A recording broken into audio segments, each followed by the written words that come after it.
ഉച്ചയൂണൊക്കെ കഴിഞ്ഞ് വയറൊക്കെ നന്നായിട്ട് നിറഞ്ഞപ്പോൾ എനിക്ക് കുറച്ച് കാറ്റ് കൊള്ളാൻ തോന്നി. അപ്പോൾ ഞാൻ ഇവിടെ വന്ന് കുറച്ച് കാറ്റൊക്കെ ആസ്വദിച്ചു. അപ്പോഴാണ് ഒരു കാര്യം ഓർത്തത് കേട്ടോ. കുറച്ച് ദിവസം മുമ്പ് ഒരു പണി ഞാൻ മാറ്റി വെച്ചിട്ടുണ്ടായിരുന്നു. അതായത് എൻ്റെ ഒരു പഴയ ചുരിദാറാണ് കേട്ടോ. അതിൻ്റെ സൈഡൊക്കെ ഒന്ന് ഒതുക്കി ഒന്ന് വൃത്തിമെനയാക്കി എടുക്കണം എന്ന് വിചാരിച്ചിട്ട് കുറേ ദിവസങ്ങളായി. പിന്നെ അതും പൊക്കി എടുത്തിട്ടതായി മിഷന് മുമ്പിൽ വന്നിരുന്നു. ഈ ഗമ്മയൊക്കെ ഉള്ളു കേട്ടോ. അത്ര വലിയ തയ്യക്കാരി ഒന്നും അല്ല ഞാൻ. എൻ്റെ ചുരിദാറുകൾ മാത്രം തയ്ക്കുന്നൊരു കുട്ടിയാണ് ഞാൻ. പിന്നെ അമ്മയുടെ നൈറ്റിയുടെ സൈഡ് ഒന്ന് അടിച്ചു കൊടുക്കും. കല്യാണി അമ്മയുടെ മീനാക്ഷി അമ്മയുടെയും ഉടുപ്പുകൾ കീറിപ്പോയി കഴിഞ്ഞാൽ അതടിക്കും. പിന്നെ ഇടയ്ക്ക് 5-6 തലയണക്ക വീനും. അത്ര കേട്ടോ. അപ്പോൾ ഇതാണ് ഞാൻ അവിടെ റെഡിയാക്കിക്കൊണ്ടിരുന്ന എൻ്റെ സ്വന്തം ചുരിദാർ. അത്ര പഴയതൊന്നും അല്ല, എന്നാലും പുതിയതും അല്ല. അത്ര ഭംഗിയൊന്നുമില്ല കേട്ടോ എനിക്കും എൻ്റെ ചുരിദാറിനും.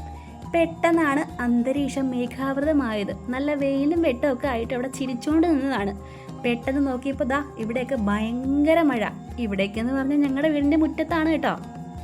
അപ്പം തോന്നും അവിടെ മാത്രമേ മഴയുള്ളൂ എന്ന്. അവിടെയല്ല, അപ്പുറത്തെ പറമ്പിലും ഉണ്ട്. മഴ വന്നു കഴിഞ്ഞാൽ പിന്നെ ചായ മസ്റ്റ് ആണല്ലോ. അങ്ങനെ അതും അങ്ങ് ഇട്ടു. പുറത്ത് നല്ല പണിയിലാണ് എൻ്റെ മീനാക്ഷി അമ്മ. എനിക്ക് വേണ്ടി നാളെ ചുണ്ടയ്ക്കത്തോരൻ വെക്കാനായിട്ട് ചുണ്ടയ്ക്ക നന്നാക്കി തരുവാണ് കേട്ടോ. അങ്ങനെ കാര്യങ്ങളെല്ലാം കഴിഞ്ഞ് രാത്രിയായി. ഇതാണ് നമ്മുടെ അത്താഴം. കോവയ്ക്കത്തോരനും പയറും പരിപ്പും. അപ്പോൾ എത്രയുള്ളൂ.